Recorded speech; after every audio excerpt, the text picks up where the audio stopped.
What's going on, everybody? We are back with another video. That gaming here. This is Nick. And this is Freddy. And we are just teaching you the basics of Dota. So, you've somehow managed to get a beta code for Dota. You've downloaded it on Steam and you've installed it. And now you're like, what the hell am I supposed to do? So, as you can see here, you will come up and it will tell you that today, and I've got an error for some weird reason, but it will tell you all of the new things. You want to go to Learn. This is where you're going to choose the hero that you're going to play for this new game. Now, as you can tell here, there's strength, agility, and intelligence. So let's go ahead with strength first. Let's go with probably one of the most basic strength heroes, Earthshaker. Now, Earthshaker is an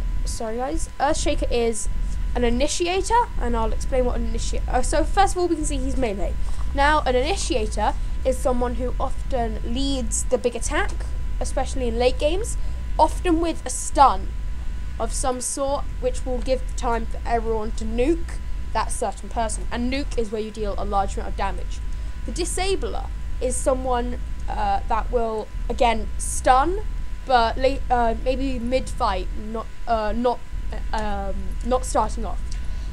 The support is someone who will help the carry.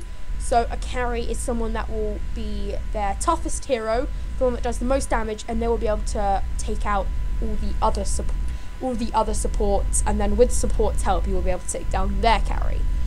And he is also a lane support, so that means he can go from lane to lane, giving support when needed. And there are 3 lanes: top, bottom, and middle. So let's go ahead and look at the basic strength hero. Now, the basic strength hero will have often some sort of stun. In this case, it's Fisher. Fisher is a damage, and it's also a stun. And it is magical, and you choose what direction you point it at. Enchant Totem is a no target, and it just gives him more attack, it gives him more bonus damage as well. So that's often like a passive. In this case, it's actually just something that you activate that can last 14 seconds. Aftershock is his passive. It causes the earth to shake underfoot, adding additional damage and stuns to nearby enemies. So when he's running away and people are close behind him in melee combat, let's say, they will take 50 damage in a 300 radius, and it will last 0.6 seconds. That's stun. And his ultimate is a nuke. This is what will deal the big damage, the final blow, and his is called Echo Slam. Shockwaves travel through the ground, damaging enemy units. Enemy units hit causes an echo to damage nearby units, so it is able to chain react, upgradable by Agnum Scepter, an item in the game. As you can tell, it does a lot of damage there, and echo damage is also, so it can bounce across and definitely kill some people. So that is the basic strength hero. We're now going to go on to the agility. So the basic strength hero will often have a stun, a good passive that ups their strength. Their ultimate will be often a big nuke, and they will have something else that will either another spell or something that will improve their attacks again. Now we're going to go for a basic agility hero.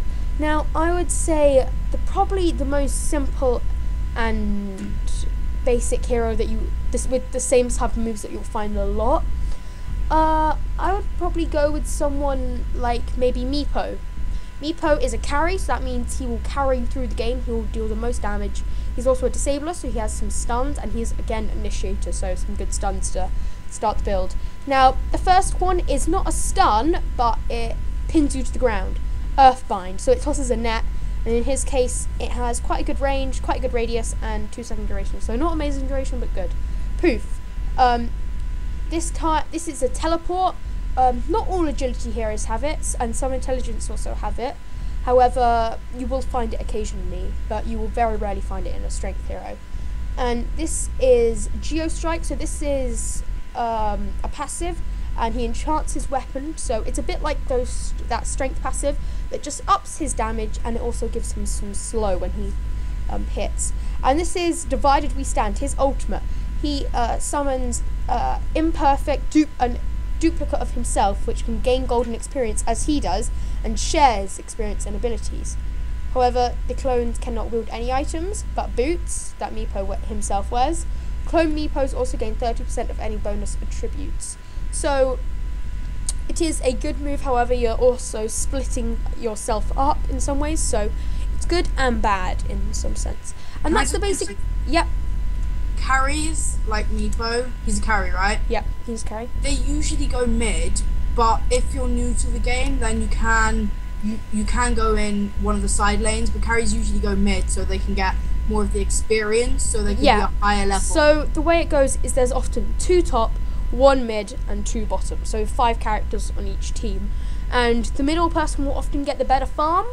However, it's more dangerous, like you'll either get great farm or you'll get rubbish farm. Farm is how much XP and gold you get, so it can often be safer to put your carry on side lanes. I know Ursa, a very, very widely acknowledged carry, very good late game, and early game as well with that. He is often put at the sides because he needs to get, he is not dependent on farm, but he does need it's better to have him farming on the 2 other heroes than that one alone, as he's able to take down, he's able to do a 2v1 and win if he has the right items and the right spells. So that's the basic agility. You'll often have a trap, a getaway, something again that will upgrade, and then a nuke or or something that makes you more agile or harder to find. So we will now go for the intelligence hero, and the best intelligence hero, I would probably say the most basic one, is Crystal Maiden. Crystal Maiden is she's ranged, she's a support, so she helps, she's good in team fights at dealing some good damage. She's a nuker, so again some good damage, especially with freezing field. She's a disabler, so she has frostbite, a good freeze, and she's also good at lane support, so if she needs to go and push one lane or if it needs defense. Crystal Nova, a burst of damage. Frost slows enemy movement speed and attack rate in a targeted area, so it's an AoE that is really good in 2v2s or even a 1v1. We next have Frostbite. Frostbite encases an enemy unit in ice, prohibiting movement and attack, so basically a stun whilst dealing damage, so that can actually last 3 seconds, which is quite long enough for your strength hero to get a good nuke off, in fact, and maybe a finishing. Arcane Aura gives a mana regen bonus, basically, because she uses up so much mana. Good move to get. And then Freezing Field, which does so much damage. It's basically a massive AoE around her, and these giant, it's just luck where they land, but giant ice boulders fall down and they can do a ton of damage. 250, 310 if you can get it right, and often you'll get hit 2 or 3 times when she's doing that spell, so that can 600 damage. It's basically used for team fights. Great for team fights. Yeah. And so so that is the basic intelligence hero. So something that will gain her mana, a good 2v2 something that will help tip the scales towards them, a basic spell that does a little bit of damage, but it definitely cannot finish someone off, and then a heavy nuke as an ultimate. So intelligence heroes are often, they're occasionally carries, but they're often supports, as early game they are pretty rubbish, if I'm honest. Someone like Crystal Maiden, her base attack is very low. Let's see, only 17 to 23. That is awful, if I do say so myself. Someone like Ursa has far higher, around 50 when he starts off. So Crystal Maiden, they definitely need their farm, but they're not good enough at low levels to be able to be a carry. So they're often a support, but then late game they can often play even better than a carry. Especially someone like Lena, who has some really big nuking spells and can really just one-hit you. So this has been your beginner's guide. This has just been going over strength, agility and intelligence, 3 types of heroes that you will find. And next episode we shall go through playing the game itself. So guys, this has been Nick. And this has been Freddy, not saying much. You've been watching, this is a That Gaming video, and we shall see you guys later.